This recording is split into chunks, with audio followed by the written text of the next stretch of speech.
I am here today in the company of my musketeers. We call them Kambonse, which literally means Asantes. In the Bani Palace, they are also called Sapashinima. The name Sapashini is an adulteration of the Akan Sapohene. But because we are not good at P, we call it Sapashini, and of course it has come to remain.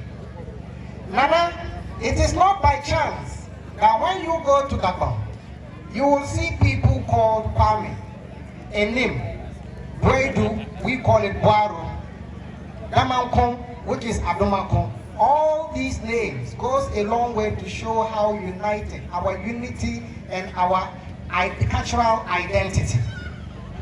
Today, as you celebrate the 10th anniversary of your installment and ascension to this high throne